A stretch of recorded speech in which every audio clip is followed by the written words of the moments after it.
BSP జాతీయ అధ్యక్షురాలుగా Mayawati party సమావేశంలో ఏకీగ్రీవంగా ఎన్నిక పీడిత ప్రజల తరపున పోరాటం. మాయావతి ఇక జాలుగా తీయవా తల్లి, నువ్వు అసలు ఆ బీజేపీ అధ్యక్షురాలుగా ఎప్పుడు బీఎస్పీ అధ్యక్షురాలుగా నువ్వు ఎప్పుడు వైదొలిగితే ఆ పార్టీకి అప్పుడే వైభవం వస్తుంది. కాంశీరామ్ గారు వారసత్వాన్ని ఎక్కడ ఇచ్చిపోలేదు.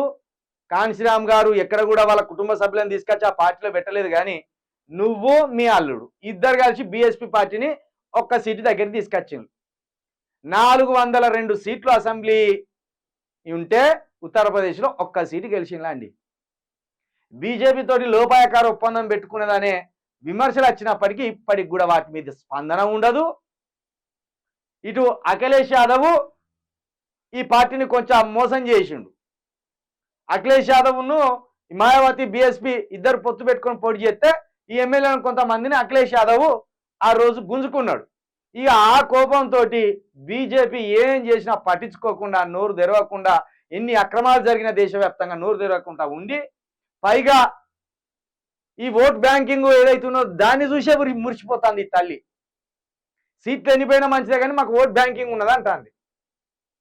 ఇక ఈమె వారసురాలుగా ఇక్కడ ఆర్ఎస్ ప్రవీణ్ పెడితే ఆయన అయితే పునాదుల కాంచెలు దువ్వి పడేసిండు పార్టీని. ఇక్కడ దొర కేసీఆర్ను గద్దె దించుతా నువ్వు పొంకనాలు బొంకిండు. ఇక్కడ ఎవడన్నా బహుజనవాదం అంటే చెప్పాను కొనుకొచ్చేదాకా తీసుకొచ్చింది. ఈమె అట్లనే తీసుకొచ్చింది, ఆర్ఎస్ ప్రవీణ్ తీసుకొచ్చింది. మల్లిగారు బహుజనవాదం అని కొంత దోసుకున్నాడు. ఆర్ఎస్ ప్రవీణ్ ఏమో మొత్తం బహుజనవాదాన్ని మొత్తం అడుగు పట్టించిండు. ఆర్ఎస్ ప్రవీణ్ ఇప్పుడు నిలబడితే రానున్న 10 సంవత్సరాల్లో మంచి అవకాశం ఉండేది. ఇట్లా వచ్చిండు, అట్లా కథం బొల్తా పడ్డాడు, తీసుకపోయిండు, కథం అలా కలిపిండు, టీఆర్ఎస్లో కలిపి బీఆర్ఎస్లో కలిపిండు, కథం అక్కంచెలు పోటీ చేసిండు, అక్కడ ఓడిపోయిండు. ఆర్ఎస్ ప్రవీణ్ నిజంగా తీన్మారు మల్లిగాని కంటే ఒక 100 రేట్లు ఎక్కువ. 100 తీన్మారు మల్లిగాన్లు కలిపితే ఒక ఆర్ఎస్ ప్రవీణ్. ఆయన వల్ల ఈ అణగారిన వర్గాల ప్రజలకు ఒక్క ఈ సంబంధం ఏం బెనిఫిట్ కాలేదు రాజకీయంగా.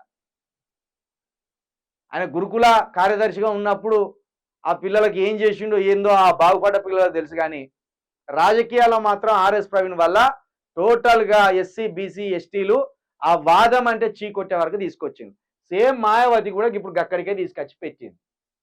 మళ్ళీ ఈమెనే ఎన్నుకున్నారట. అంటే ఇక జీరో అవుతుంది పార్టీ. ఈ పార్టీ ఎప్పుడోసారి జీరో అవుతుంది. బీఎస్పీని నమ్మరు.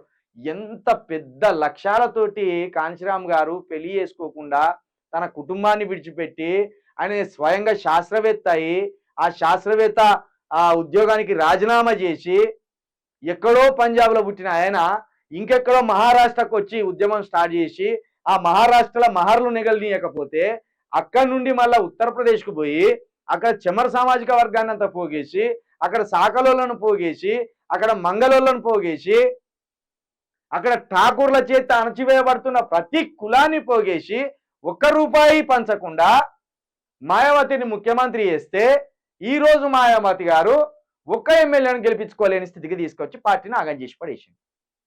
ఇది బహుజనవాదానికి ఈరోజు బతుకు తెరువు లేకుండా పోయింది. బీజేపీ ఇట్లా ఇంతకింత పెరుక్కుంటా పోతా అంటే ఇంతకింత మత విద్వేషం రాజేస్తా అంటే ఈ మత విద్వేషంలో పడి ఈ ఎస్సీ బీసీ ఎస్టీలు నాయకత్వాన్ని కోల్పోతున్నారనే ఒక ప్రకటన కూడా చేయలేక దీనస్థితిలో ఉన్నది ఈ మాయావతి. కాబట్టి మతతత్వానికి విరుగుడే బహుజనవాదం. దాన్ని ఈమె బోధిస్తలేదు. ఇంట్లో కూర్చొని ఉంటాను. ఆగమైపోయింది పార్టీ మొత్తం.